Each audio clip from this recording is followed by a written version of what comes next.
So welcome guys. So gagawin natin ngayon kung paano tayo mag-activate kasi sign up ko lang sa GoSharing, okay? So ito yung ating account, ito yung website so gosharing.io. So once na meron ka ng link na na-share ng kaibigan mo, makakapag-login ka na. Pero kung mapapansin mo dito sa panel mo, ayan, meron siyang USDT points, 0 pa yung points, then yung level mo, silver 1 at 0 rin. So ibig sabihin, hindi pa tayo activated. So pero meron ka ng username na every time na pwede ka mag-collect ng mga points, meron na siya. So makakaipon ka ng points sa mga establishment. So mapapansin mo kaya lang dito sa dashboard mo hindi pa siya kumpleto. So ang nakikita mo lang dito yung dashboard, tapos yung top up and reload, then subscribe. Ito yung silver line and and gold line. So tingnan natin yung silver line natin. Okay. So try natin. So ito yung makikita mo. Ang kailangan daw dito is 99 points, no? So, para mag-upgrade, so 99. So, pag kinlik mo yan, dapat magpo-proceed dyan. So, lalagay mo na yung password mo dyan, di ba? Just click mo lang, pindutin mo lang yan, then activate kung meron ka ng points. Kasi 0 points siya. So, sasabihin niya, continue activate account. So, not enough points. So ibig sabihin, walang points. So, hindi siya magpo-proceed. So, gagawin mo lang dyan, okay? Okay siya. Yan. So, ang gagawin lang natin guys, this time, magre-reload lang ako using the top up points. So, pwedeng magpa-transfer ka sa ibigan mo kung meron sila or yung nako-collect mo ba sa mga establishment, so pwede mo ring i-collect. Then, this time, magre-reload points ako kasi kailangan kong pang top up ay silver and gold. So, kailangan ko ng points na 999 saka 99. So, mga 1-1. Yan. So, 1-1. So, ngayon dito guys, ito yung how to top up. May option 1 dyan, peso points are available on authorized mga merchants sa online marketplace na which is sa mga hubs natin. Okay? So, ayun yung option 1 para hindi ka na naglo-load dito. Pwede naman yon.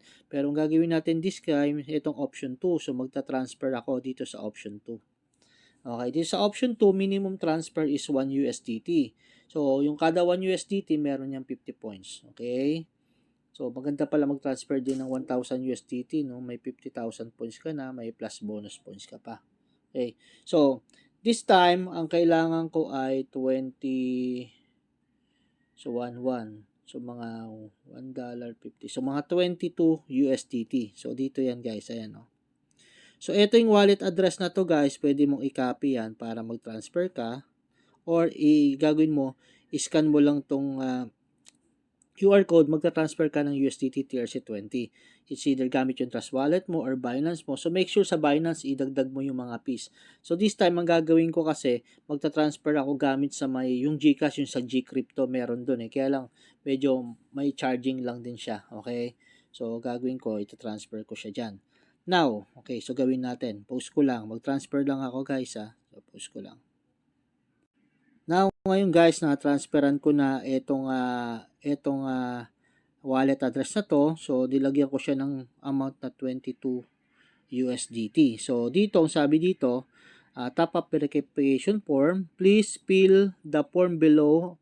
Upload a screenshot copy of your transfer transaction. Kindly wait within 15 to 30 minutes. Okay, so dito ang option ay USDT TRC20 lang. So, ilan yung nilagay ko? Minimum is 1 USDT pero 22 yung nilagay ko eh. So, lagay ko 22. So, para magkaroon ako ng points. Okay. So, teka ba? Ayan. So, ngayon, kasi dito, balikan natin para may idea ako. No? So, balikan natin. So, dito, wala pa tayong laman na peso points, di ba? Kasi, kailangan tapapan. Ngayon, balikan ko na ulit yung ano kasi na-transferan ko na siya. Balik ko sa top up points. Send ko lang yung hinihingi niya. So, na-transferan ko na yan. So, nag-send na ako ng 22. Dinagdagan ko na guys Dinagdagan ko na kasi gusto ko mag-upgrade ng gold at silver. So, 22 yung kinarga ko guys. Yan. Tapos, fill up the form below and upload screenshot of copy of transaction. Kindly wait. Okay, so, transaction natin. Ayan, meron akong transaction ID na. Then, upload the slip. Okay, i-upload ko yung slip. Automatic.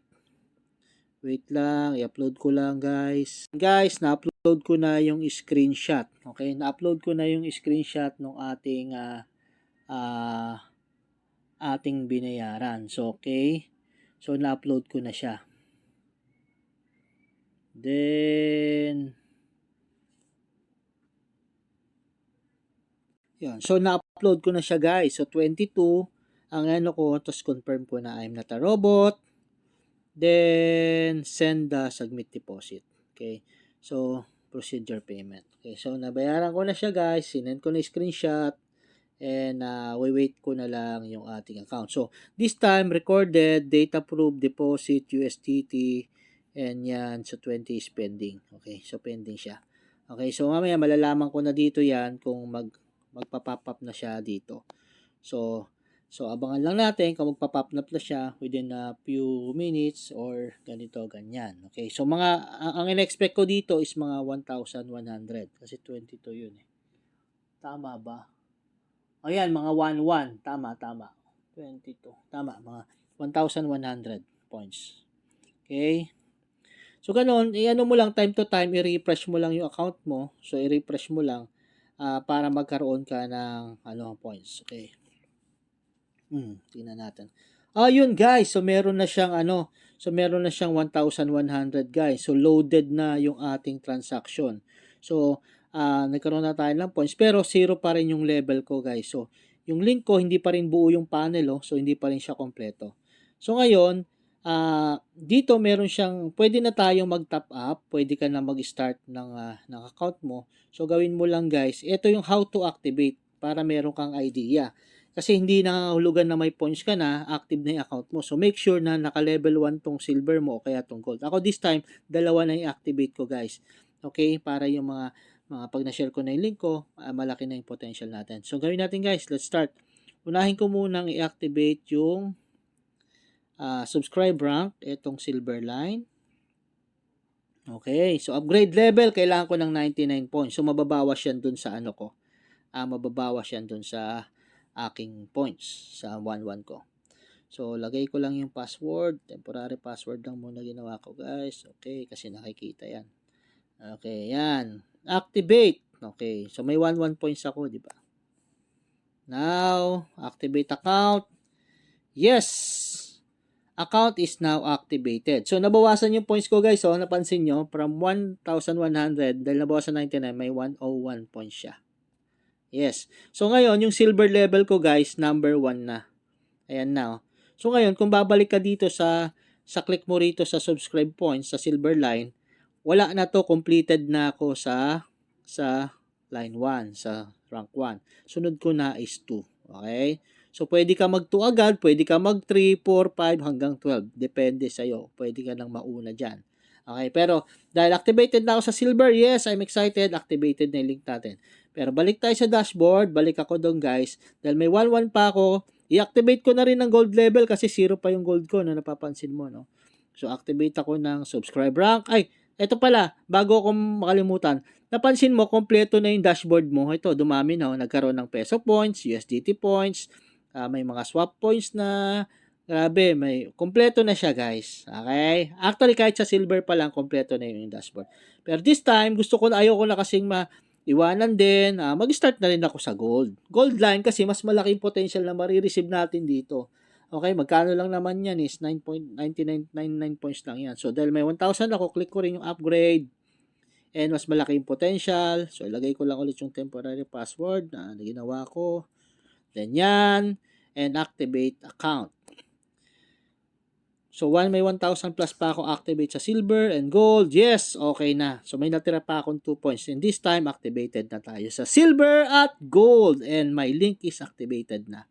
Si Superman. Okay? So yun lamang guys. So, ngayon, kung meron kayong mga how to activate, how to transfer. So, yun lang yung process natin guys. Okay? Now, you will enjoy na. You will enjoy na itong mga points. You can convert, you can swap, you can transfer, you can withdraw, and make sure na iset mo na kagad yung settings mo dito guys. Iset mo na dito yung bank mo, dito sa menu. So, piliin mo kung ano yung ilalagay mo. So, halimbawa, napili ko, diretso na ako sa GCash. Mas okay na ako sa GCash para peso na. Pwede rin naman tong mga USDT mo. Bahala ka, may Binance ka. Pero I prefer GCash na. Dahil lagay ko na lang dito yung number dito sa bank account, then lagay ko na lang dito yung name. Okay? So, yun lang guys. So, maraming salamat. Keep on sharing the Go Sharing Way. Accumulate tayo ng maraming USDT. Grabe. Talaga, pagka-happy natin dito. So, maraming salamat at God bless.